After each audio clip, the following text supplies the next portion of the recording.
संध्या बंधन में फिर हम सुनाते हैं प्रभु श्री राम की कथा। भगवान प्रभु श्री राम अयोध्या में विराजमान हो रहे हैं और राम राज्य शुरू होने वाला है। तो हम सुनाते हैं भगवान प्रभु श्री राम की कथा। कल की कथा को आगे बढ़ाते हैं।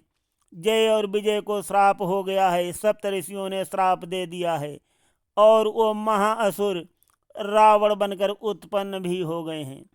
उत्पन्न होते ही रावण ने चारों दिशाओं में त्राहि त्राहि मचा दी है, त्राहि त्राहि मचा दी है। सभी लोग बहुत परेशान हैं, देवतागण को भी बहुत परेशान कर रखा है। रावण ने तपस्या करके बहुत से वरदान पा लिए हैं जिनसे देवताओं की शक्ति उसके सामने कोई कार्य नहीं कर रही है।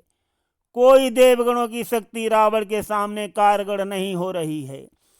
देवतागण बहुत परेशान हैं, भगवान शंकर के पास जाते हैं, भगवान ब्रह्मा जी के पास जाते हैं, तो सब चिंतित हैं।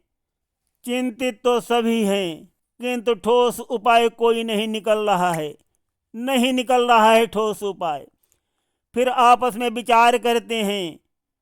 ब्रह्मा जी, भोलेनाथ जी, सभी देवगण और धरती माता भी गौ का रूप धारण किए हुए उनके सबके साथ में है। तो कहते हैं चलो बैकुंठ लोक भगवान श्री हरि नारायण के पास चला जाए। फिर आपस में विचार करने लगते हैं कि भगवान श्री हरि नारायण बैकुंठ में मिलेंगे कैसे, हम सबको एक साथ कैसे मिलेंगे, पता नहीं वो बैकुंठ में है भी या नहीं है। तो भगवान भोलेनाथ जी कहने लगे कि हरि व्यापक सर्वत्र समाना, प्रेम से प्रकट होई मैं जाना। जैसे ही भगवान भोलेनाथ जी ने ये बात कही सभा के बीच, तो सबको पसंद आ गई और सभी एक स्वर में एक पैर खड़े होकर के भगवान श्री हरि नारायण की स्तुति करने लगे। और भगवान तो यहाँ अपना आने का प्लान बना ही चुके थे। तो भगवान श्री हरि नारायण ने देवगणों की स्तुति को तुरंत स्वीकार कर लिया और आश्वासन दे दिया कि मैं बहुत शीघ्र ही पृथ्वी पर अवतार लेने वाला हूँ। और सब कुछ सच सच बता दिया कि महाराज दशरथ जी के यहाँ मैं अवतार लूँगा, राम अवतार। तो यहाँ तो श्री हरि नारायण विष्णु ने बता दिया कि मैं शीघ्र ही अवतार लेकर के सबके कष्ट दूर कर दूंगा। तो साथियों, पूजनीय गोस्वामी तुलसीदास जी ने श्री रामायण की रचना कर तो जन जन को तो लगभग ये याद करा ही दिया। भगवान प्रभु श्री राम ने अयोध्या में अवतार लिया था महाराज दशरथ जी के यहाँ, और अयोध्या में भगवान प्रभु श्री राम का फिर से भव्य मंदिर बन गया और वो अब शीघ्र विराज होने वाले हैं। सुनते रहिए आगे कथा। भगवान प्रभु श्री राम का जन्म स्थान तो लगभग हम सभी लोग जानते ही हैं कि उनका जन्म अयोध्या में हुआ था। किंतु साथियों, माता सीता का जो जन्म कैसे हुआ, किस प्रकार हुआ, ये संपूर्ण रूप से सच्चाई कोई नहीं जानता है। तो आज हम माता सीता के जन्मदिन की भी कहानी सुनाते हैं। भगवान प्रभु श्री राम का जन्म हुआ था चैत मास की शुक्ल पक्ष नवमी को, उसको हम लोग रामनवमी कहते हैं। और शक्ति स्वरूपा माता लक्ष्मी ने सीता बनकर महाराज जनक जी के यहाँ जन्म लिया था बैसाख मास की शुक्ल पक्ष नवमी को। भगवान प्रभु श्री राम के जन्म के ठीक 1 महीने बाद भगवान श्री राम का भी जन्म नवमी को भी हुआ था और माता सीता का भी जन्म नवमी को ही हुआ था। तो साथियों, यहाँ जगत पिता और यहाँ जगदम्बा दोनों के अवतार हुए। फर्क सिर्फ 1 महीने का है बीच में, केवल 1 महीने का। और भगवान प्रभु श्री राम को तो सब जानते हैं कि उनका जन्म अयोध्या में हुआ था। महाराज दशरथ जी के पुत्र कहलाए भगवान प्रभु श्री राम। और माता सीता के जन्म की कहानी कुछ जटिल है। उनके जन्म की 3 कहानियां हैं, 3 कहानियां। वो जनक नंदनी तो कहलाई, जनकपुर में उन्होंने अवतार लिया, परंतु किस तरीके से लिया अब हम सुनाते हैं कथा में सारा हाल। हम माता सीता के तीनों जन्म की कहानियां सुनाते हैं आप सभी को। पहले बताते हैं श्री वाल्मीकि रामायण के अनुसार एक बार क्या हुआ, जनकपुर में अकाल पड़ गया। अकाल पड़ गया, वर्षा नहीं हुई, लोग भूखों मरने लगे। जब प्रजा बहुत दुखी हुई, प्रजा को दुखी देख करके महाराज जनक जी ने इधर उधर पूछा, ज्योतिषियों से पूछा। तो ज्योतिषियों ने बताया कि यदि आप वैदिक अनुष्ठान के अनुसार राजा और रानी मिल करके अपना खेत में स्वयं हल चलाएं तो वर्षा हो जाएगी और अकाल जो है पूरी तरह मिट जाएगा। महाराज जनक जी बहुत प्रजापालक थे, बहुत दयालु राजा थे, तो उन्होंने देर नहीं की और ज्योतिषियों की मान करके जैसा उन लोगों ने बताया था तो उन्होंने रात्रि में हल चलाया अपने खेतों में। हल चलाते चलाते एक जगह टकरा गया। जब हल टकरा गया तो महाराज जनक जी सोचने लगे कि हल में कुछ फंस रहा है। तो वहां पर भूमि को खोद के देखा गया तो एक कलश भूमि के अंदर गड़ा हुआ था। कलश कहो या घड़ा कहो, भूमि के अंदर गड़ा हुआ था। जब उसको खोदा गया, खोद के बाहर निकाला और देखा उसके ऊपर ढक्कन लगा हुआ है। जब ढक्कन को खोला तब उसके अंदर एक सुंदर कन्या, छोटी सी कन्या उसके अंदर खेल रही, जीवित कन्या है। महाराज जनक के भी कोई संतान नहीं थी।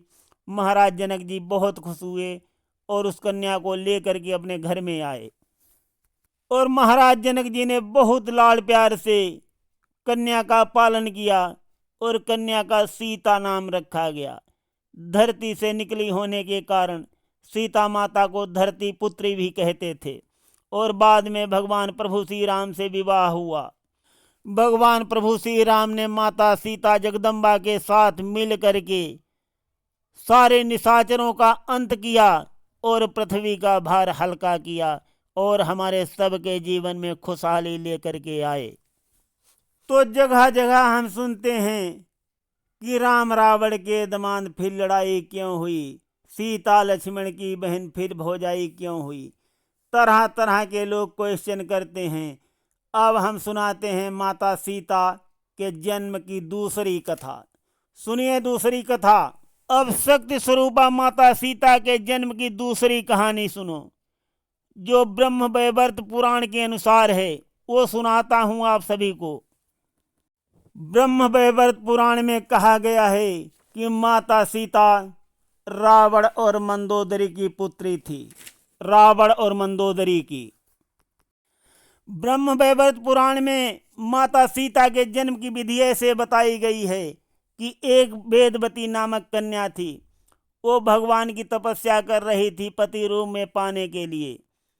बहुत दिन हो गए तपस्या करते, तपस्या भी पूरी नहीं हो पाई थी। तब तक रावण वहां पहुंच जाता है और रावण उस कन्या को देख करके मोहित हो जाता है और उससे विवाह करने के लिए कहता है। वो कन्या मना करती है रावण के साथ में विवाह करने के लिए, किंतु रावण जो है वो जबरदस्ती अपने साथ ले जाने के लिए कन्या पर दबाव बनाता है।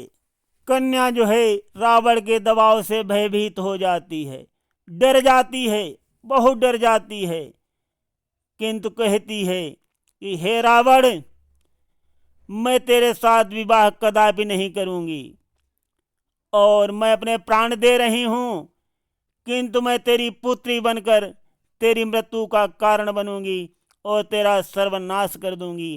ये कहकर वो कन्या जो है वो अपने प्राणों का त्याग कर देती है और रावण के यहाँ मंदोदरी के गर्भ में पुत्री बन करके आ जाती है। इधर रावण जानता था कि वो वेदवती कन्या ने मुझको श्राप दिया है और रावण विद्वान भी बहुत था।